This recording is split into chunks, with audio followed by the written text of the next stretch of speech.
সুপ্রিয় দর্শক, এইমাত্র পাওয়া সর্বশেষ আপডেট রাতের সংবাদে জানাই আপনাদের স্বাগতম। শুরুতে জানাবে সংবাদ শিরোনাম। বিশ্ব মিডিয়ার সামনে আসছেন শেখ হাসিনা, ভারতের চূড়ান্ত সতর্কবার্তা, দূতাবাসের পরিবার প্রত্যাহার ও ইনক্লুসিভ নির্বাচনের চাপ। জানিয়ে দেব, আওয়ামী লীগের যারা অপরাধ করেনি তাদের নিরাপত্তার দায়িত্ব সরকারের, বললেন চরমনাইপির ফয়জুল করিম। এদিকে আসন্ন জাতীয় সংসদ নির্বাচন 12 ফেব্রুয়ারি, ভোটের আগে ও পরে 7 দিন মাঠে থাকবে যৌথ বাহিনী, বললেন স্বরাষ্ট্র সচিব। জানিয়ে দেব চাঞ্চল্যকর তথ্য, আসন্ন জাতীয় সংসদ নির্বাচন আগামীতে 10 দলীয় জোট সরকার গঠন করবে, বললেন জামায়াতে নায়েবে আমির। এদিকে ময়মনসিংহ 10 গফরগাঁও আসনে প্রতীক পাওয়ার পর আনন্দ মিছিল, বিএনপি ও স্বতন্ত্র সমর্থকদের মধ্যে সংঘর্ষ ও গুলি। সর্বশেষ জানিয়ে দেব, শাহজালাল বিজ্ঞান ও প্রযুক্তি বিশ্ববিদ্যালয় নির্বাচন রায় বিপক্ষে গেলে ক্যাম্পাস শাটডাউনের হুঁশিয়ারি শিক্ষার্থীদের। সুপ্রিয় দর্শক মণ্ডলী, এতক্ষণ শুনছিলেন সংবাদ শিরোনাম, এবার জানাবো বিস্তারিত। তার আগে অনুরোধ থাকবে ভিডিওটি ভালো লাগলে এবং সর্বশেষ আপডেট সংবাদ পেতে চ্যানেলটি সাবস্ক্রাইব করুন। ধন্যবাদ।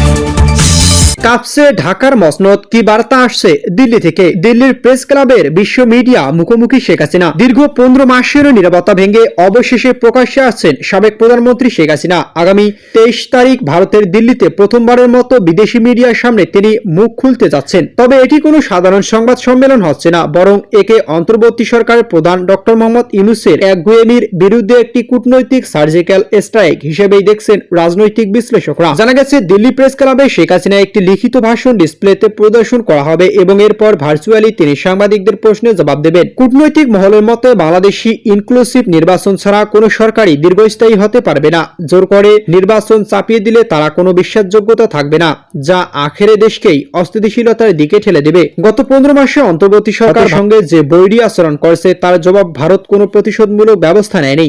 ভারত চাইলে যে কোনো মুহূর্তে বাংলাদেশকে চাপে ফেলতে পারত, কিন্তু তারা গণতান্ত্রিক উপায়ে সমস্যা সমাধান চেয়েছে। তবে এই 15 মাসে দেশের মানুষ, বিএনপি, জামাত সহ সব রাজনৈতিক পক্ষে হারে হারে টের পেয়েছে ভারতকে পাশ কাটিয়ে বাংলাদেশ চলতে পারে না। জননেত্রী শেখ হাসিনা আরো বলেন, ডক্টর ইউনূস যদি এখনো একগুঁয়েমি পরিহার না করে তবে সব দলকে এই নির্বাচনের পথেই না হাঁটেন, তবে বাংলাদেশের পরিস্থিতি কোনো অতল গহ্বরে গিয়ে ঠেকবে। ভারতীয় কূটনৈতিকদের পরিবার ফিরিয়ে নেওয়ার ঘটনায় তার আগাম বার্তা দিচ্ছে। 23 তারিখের পর দৃশ্যপট কোন দিক মোড় নেয়, এখন সেটাই দেখার বিষয়।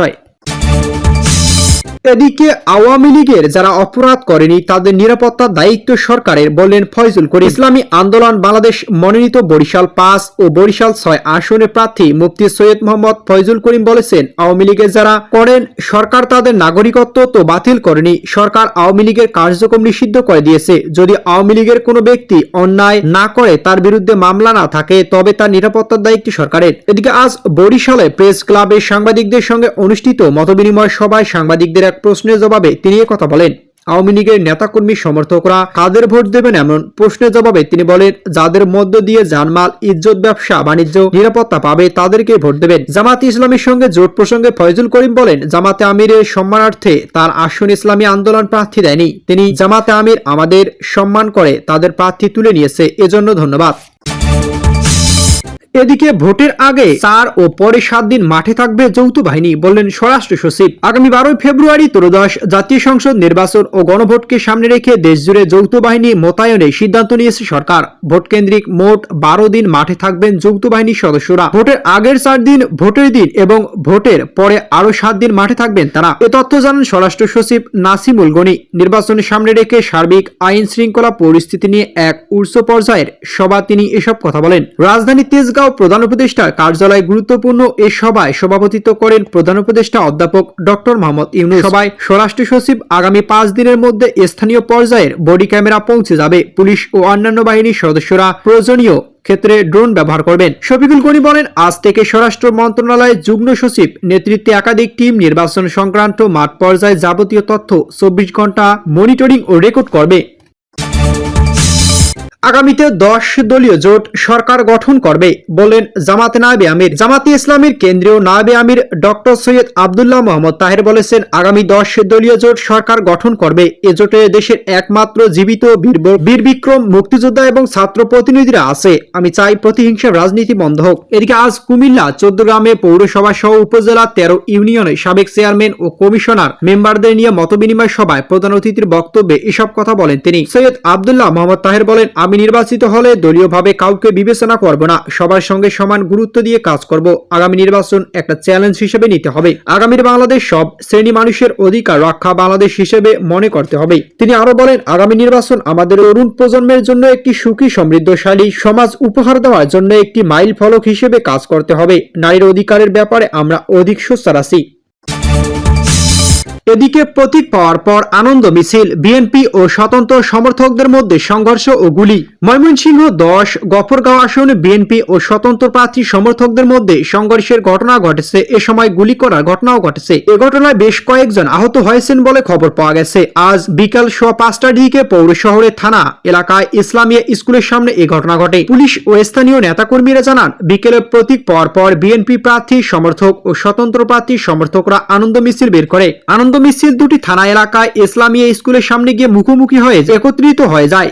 এতে উত্তেজনার সৃষ্টি হলে দুই পক্ষের মাঝে সংঘর্ষের ঘটনা ঘটে। এ সময় গুলিবর্ষণের ঘটনা ঘটে। পরে খবর পেয়ে পুলিশ ও সেনাবাহিনী লাঠিচার্জ করলে মিছিল ছত্রভঙ্গ করে যায়। এখনো থমথমে পরিস্থিতি বিরাজ করছে। সাধারণ মানুষের মাঝে আতঙ্ক দেখা দিয়েছে। ব্যবসায়ীরা তাদের প্রতিষ্ঠান বন্ধ রেখেছে। ময়মনসিংহে অতিরিক্ত পুলিশ সুপার অর্থ ও প্রশাসন মোহাম্মদ আব্দুল আল মামুন বলেন, গফরগাঁওয়ে দুই পক্ষে সংঘর্ষের ঘটনা ঘটেছে। পরিস্থিতি এখন পুলিশের নিয়ন্ত্রণে আছে।